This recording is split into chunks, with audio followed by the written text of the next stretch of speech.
Buenos días, profesor. En esta oportunidad mi compañera y yo vamos a hablarles sobre el daño cerebral de un paciente tras sufrir traumatismo craneoencefálico severo.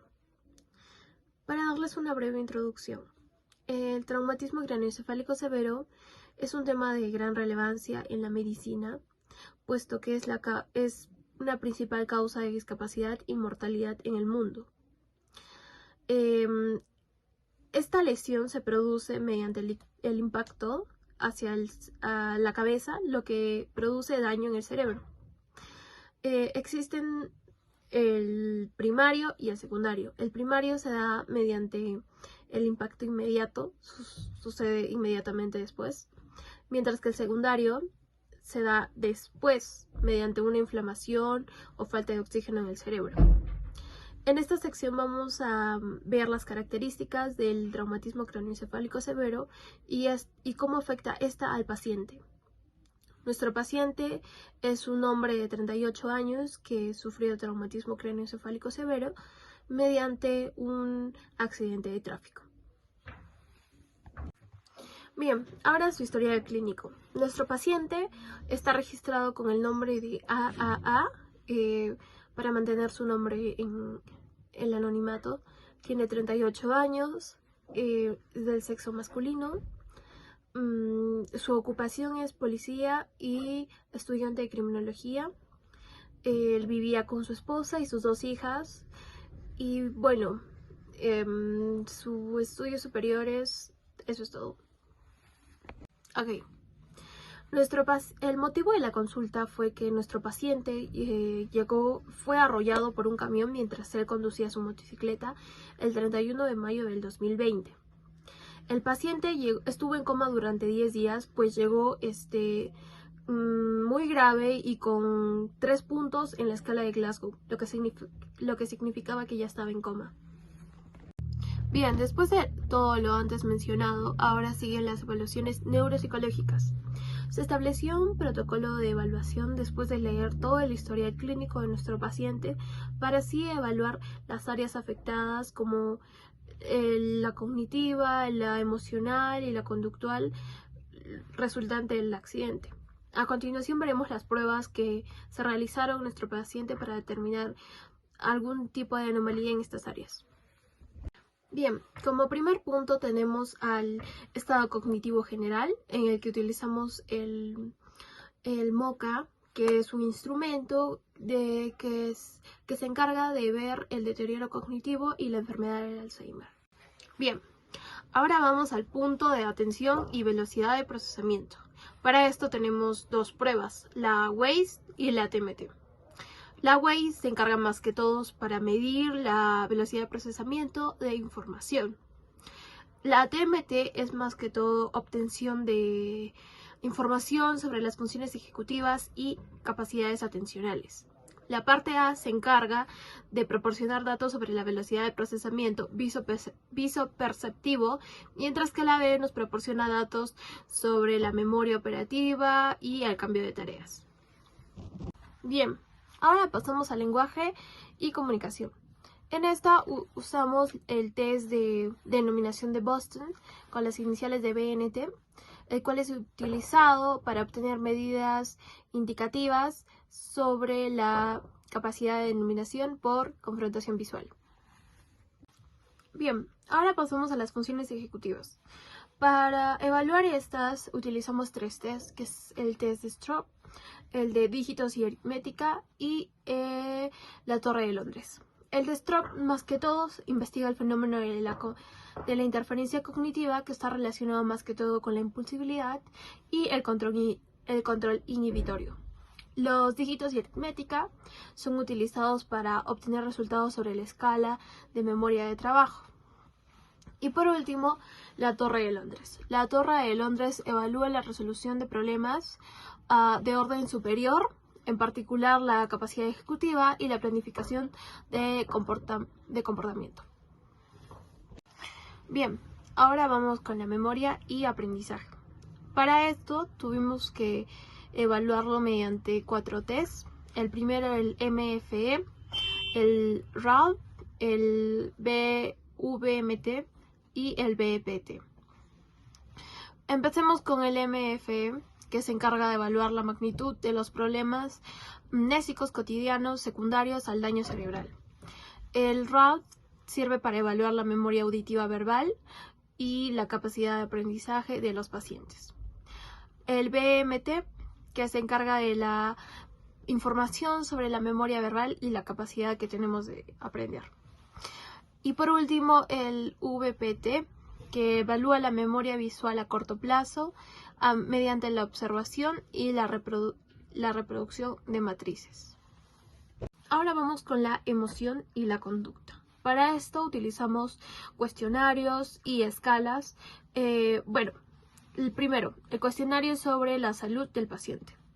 La escala de presión PHQ-9, que esta se encarga de medir los niveles de presión y otros problemas mentales, el cual consta de 9 ítems y 4 opciones. El segundo es la escala de trastorno de ansiedad generalizada, el GAD-7, que este detecta la ansiedad de forma generalizada. Y por último, el GOSE, que este analiza los resultados adquiridos de la recuperación de nuestros pacientes que sufrieron daño cerebral adquirido. A continuación, mi compañera les va a hablar sobre los resultados que obtuvimos en nuestro paciente. Gracias. Mi nombre es Ximena y yo voy a continuar sobre los hallazgos clínicos, pero es importante también enfatizar las conductas que optó nuestro paciente al momento de la evaluación. Pues al momento que nuestro paciente llegara, se mostró puntual, también vino aseado, llegó consciente y colaborativo, e incluso se mostró con un buen sentido del humor. Sin embargo, enfatizamos que el primer día de evaluación se tomó un analgésico ya que presentaba cefalia, dolor de cabeza y fatiga a causa del esfuerzo. Ahora, obteniendo los resultados neuropsicológicos, hemos hallado que existen diferentes problemas y dificultades que a continuación mencionaremos. Pero hablando en un aspecto en general, como mi compañera Gabriela mencionó, nuestro paciente presenta un TCE agudo, es decir, grave, ya que presenta un hematoma subdural agudo frontal, ya que la sangre se va a ir acumulando en la capa más externa de la meninges, que es la dura madre. Por ende, los síntomas que presenta el paciente, como la cefalia y la fatiga, son síntomas de este hematoma. Ahora, enfocándonos un poco más en los aspectos que tienen dificultades y problemas, está el lenguaje y la comunicación. Bien, se ha detectado una disminución en la fluencia verbal y también en su conversación espontánea, y esto lo comprobamos con el test de denominación de Boston. Ahora, en el aspecto de atención y velocidad del procesamiento, los resultados indicaron que nuestro paciente AAA presenta una lentitud de la velocidad de procesamiento y también dificultades para prestar atención, ya que podemos identificar que existen problemas en la atención sostenida, en atención selectiva, es decir, que no puede fijarse en una sola cosa, y también la atención dividida. Bien, en cuanto a la memoria y el aprendizaje, nuestro paciente manifiesta que se siente inútil y que también tiene un funcionamiento cero de su memoria, lo que también comparándolo con nuestra evaluación neuropsicológica es que existe una alteración en la memoria de trabajo y asimismo en la memoria verbal a largo plazo, y también existe una ausencia del recuerdo de las pistas del reconocimiento. En cuanto a las funciones ejecutivas, podemos decir que el hematoma agudo que presenta nuestro paciente ha causado daño en el lóbulo frontal principalmente, y este es encargado de realizar las funciones ejecutivas importantes y también de prestar atención. Es por eso que nuestro paciente se siente cansado y también no presenta estas funciones importantes. Bien, en cuanto a la emoción y a la conducta, finalmente podemos decir que nuestro paciente está con un cuadro depresivo ansioso grave y que es producto de su accidente. Evidentemente, la TCE lo que provocó es un cambio brusco en cuanto a su ámbito social, familiar y laboral, ya que las funciones que él podría realizar antes ya no las va a hacer, o si las puede hacer va a ser con dificultad, y esto evidentemente lo va a afectar a largo plazo. Bien, de acuerdo a los hallazgos clínicos y las conductas que optó nuestro paciente al momento de realizar la evaluación neuropsicológica, podemos mencionar que el paciente tiene un síndrome frontal. Como se recuerda, el caso en pocas palabras es de que él sufrió un hematoma agudo, lo que ocasionó que la sangre vaya comprimiendo el cerebro, y asimismo se menciona de que esta sangre ha ido yendo por los surcos frontales, lo que quiere decir de que ha afectado principalmente a cada lóbulo frontal. Ahora bien, hay un bajo rendimiento en la memoria de trabajo y también en la operativa, como en la episódica. Recordemos que nuestro paciente estuvo en coma durante 10 días. Y bueno, este dato es de suma relevancia, ya que van a existir alteraciones amnésicas, estarían presentes en el paciente, porque no recordaba lo que pasó y tampoco tiene detalles de cómo fue que pasó su accidente. Ahora también va a existir dificultades en la concentración y flexibilidad e inhibición. También tiene comportamientos impulsivos. También existe una disminución de fluidez del lenguaje y anomia. Es una de las alteraciones frecuentes que sufren estos pacientes con TCE, con estos accidentes obviamente.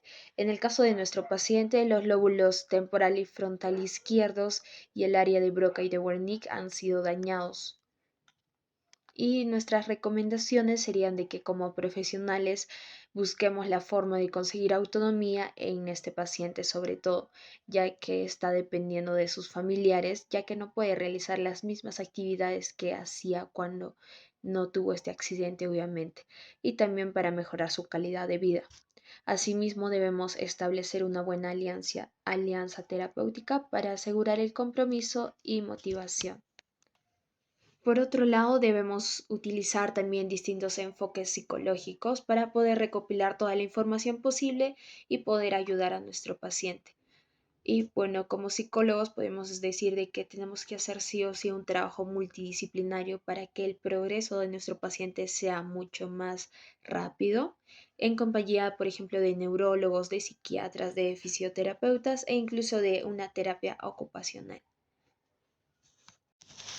Bien, también podríamos incrementar la capacidad atencional de concentración, de velocidad de procesamiento de información mediante el entrenamiento de funciones afectadas.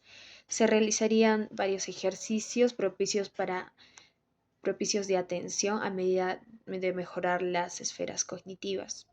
También vamos a mejorar la capacidad amnésica del paciente, quien se demostraba preocupado a gran medida de su memoria verbal y tanto visual.